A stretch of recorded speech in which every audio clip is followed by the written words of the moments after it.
CF 11711, case 48 on the calendar. The matter was passed to today to permit the court to review items that were submitted for its consideration at the second day of the hearing. After conferring with counsel, I, of course, committed to review all of the evidentiary exhibits that were submitted. There were in excess of 125 for the state, approximately 7 for the defense. I've reviewed them all, some in the company of counsel, some in my chambers. So that the record is clear, I have reread the pre-sentence investigation report subject to the objections that were raised by Mr. Beard. I've read the defendant's transcripts from secondary school in their entirety, and I'm familiar with their content.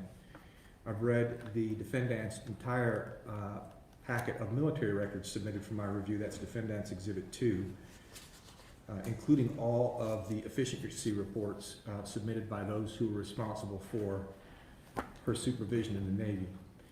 I've read the clinical psychology associates of North Florida report in its entirety as prepared by Dr. Bordini. That's Defendant's 1.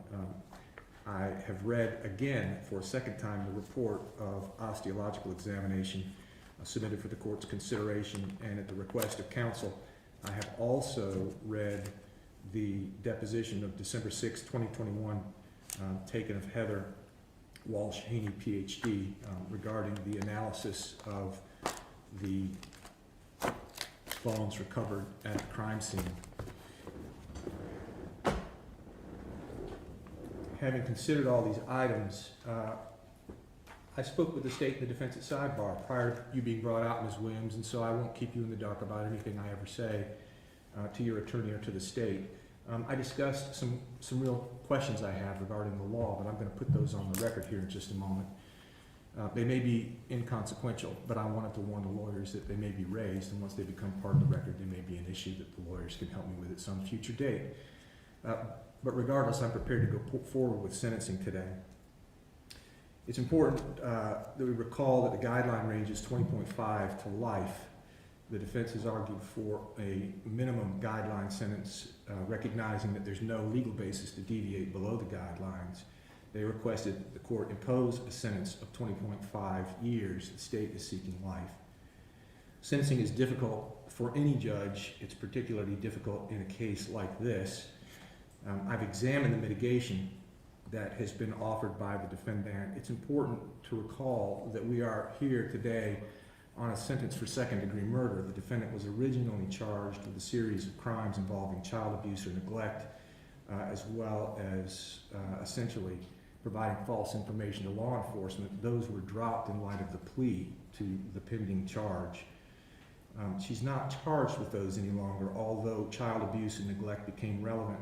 Her lying to the police became relevant, but I'm not fashioning the sentence in light of that. They are taken into consideration, and I just want everyone to be aware that my focus is only on what the law allows me to be focused on, which is the second-degree murder itself.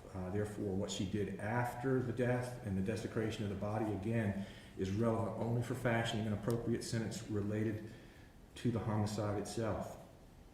In considering the mitigation, the defendant has no criminal history, which is unusual, but that is taken into consideration. I say it's unusual because it's not uncommon in this court for those who appear before me to have a criminal history when violent crimes are involved, but in this case, no criminal history. I reviewed the academic record. She has high achievement, and she did accomplish certain things at the high school level in spite of difficult family circumstances, and I recognize that and take it into consideration. I've reviewed her military history. She volunteered to serve and served honorably. The reviews that I received regarding her performance from those responsible for overseeing her work were all outstanding. They recommended early promotion in every one. She served well. In spite of that, I heard evidence at the sentencing hearing regarding collateral behavior outside of her specific military duties involvement with other sailors that's potentially prosecutable as a crime in the military under Article 134 of the Uniform Code of Military Justice. And so while she's got exemplary service, she's also carrying on other relationships that are subject to potential criminal prosecution in the Navy, and all of those things were considered in determining whether it was a mitigating factor. Dr. Bernini's testimony was considered as well. Her family history included a mother and father who were unmarried at the time of her birth, a father who was not part of her life, active part of her life until late high school, a mom who was not actually raising her. She was raised by extended family, and the family environment was unstable, and there was a resulting allegations of abuse. That's also tragically common for those that appear before me. The evidence offered by Dr. Bernini was not offered as justification, but as a way of explanation, and the court accepts it as such. He acknowledged that his opinions are based on objective analysis as well as subjective opinions. That's why he's an expert. Multiple diagnoses were rendered, and the court has taken all of those, all that testimony into consideration. One of the things that the court asked was whether or not the diagnoses and findings were descriptive or predictive, and he said both, meaning that it provided a context for the crime, but also it would continue to persist, which means that given the right circumstance, it creates concerns for me regarding danger to the community. To the extent she might find herself in similar circumstances with ongoing psychiatric issues that are unresolved, it creates the possibility for a repeat offense. The court takes that into consideration. Beyond that, there was not additional mitigation offered for the court's consideration of any consequence. The state offered essentially an aggravation of the circumstances surrounding the crime itself in light of the relationship that the defendant had with the victim, her daughter. The court heard testimony over several days regarding the substance of the investigation. There was no opinion regarding cause of death. There could be no expert opinion because the defendant disposed of the body in such a way that it prevented any analysis that would result in an expert opinion. It does not mean that the court cannot draw its own conclusions, and so based on the following factors, I'll tell you the conclusion that I believe most appropriate. Again, in considering the allegations of second-degree murder, the evidence before the court is that the victim was not valued from the time of conception by either her father or mother, that her mother suffered, the defendant, from an eating disorder, that the father complained that the victim was not being properly fed. The defendant then removed the victim from daycare approximately 4 months to the victim, prior to the victim's death. Taylor remained home alone and unprovided for throughout that time period. There was no significant purchase of groceries during that time period. There were some fast food purchases, but no more. No significant food in the home or the apartment. The food present in the refrigerator was unfit to eat. There's a hole in a juice can from which, well, there's a hole from a fruit can from which juice could be consumed. That was an argument made by the state, and that is supported by the record. There were photos submitted for the court's consideration, and I did notice a change in the child's appearance, particularly immediately surrounding the time of death. She appeared small and as if she were losing weight. Again, we have no opinion regarding the cause of death because the defendant acted in a way that prevented that review. According to her testimony, she found Taylor Rose slumped over in a closet, unresponsive, and she knew that she was dead.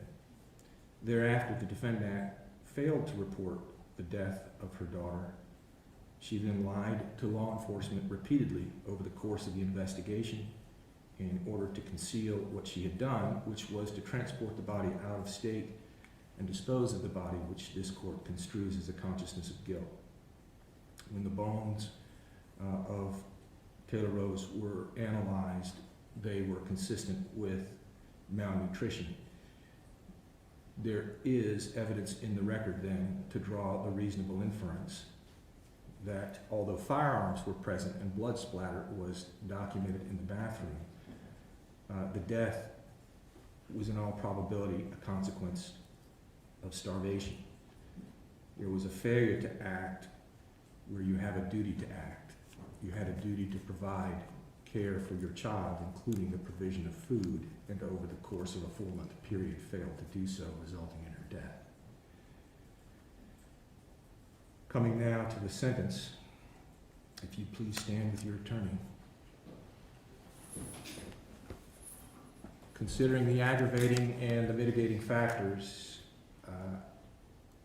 wanting to ensure that the community is protected and that a sentence is rendered in a way that does not dishonor the death of Taylor Rose, the court sentences you to life in prison. Madam Clerk, can you give me credit for time served, please? Yeah, 1,043 days, Judge. 1,043 days credit for time served.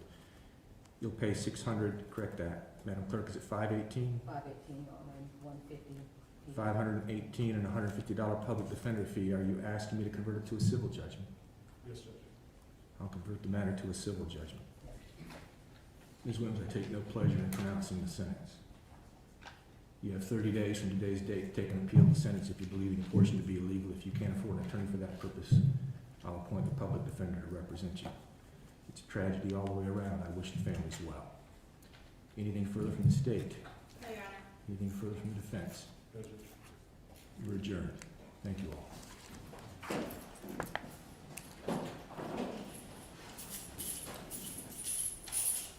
Just one moment. Before we take her out, just one moment, Mr. Beard. Madam Clerk, Yes, sir. I want to make sure that I adjudicated the defendant guilty rather than just pronounce a sentence. Did I adjudicate her guilty? No, Judge. That's essential. I thought I missed that part. Let's go ahead and bring her back so that the record is clear. Ms. Williams, if you'd step back to the podium, please. I moved right into the sentence, forgetting that the jury, this is not a jury trial, but a plea. I adjudicate you guilty in light of your plea. I find a factual basis to support the plea. In light of the adjudication of guilt for second-degree murder, I sentence you to life in prison with credit for 1,013 days time served. You'll pay $518 in court costs and a $150 public defender fee. I've converted it to a civil judgment. You have 30 days from today's date to take an appeal of the sentence if you believe any portion to be illegal. If you can't afford an attorney for that purpose, I'll appoint a public defender. Thank you. 1,043. 1,043, I beg your pardon. 1,043 days time served. Thank you all. Now, anything further from the state? No, Your Honor. Anything further from Mr. Beard? No, Judge. You've all been helpful. Thank you. We're adjourned.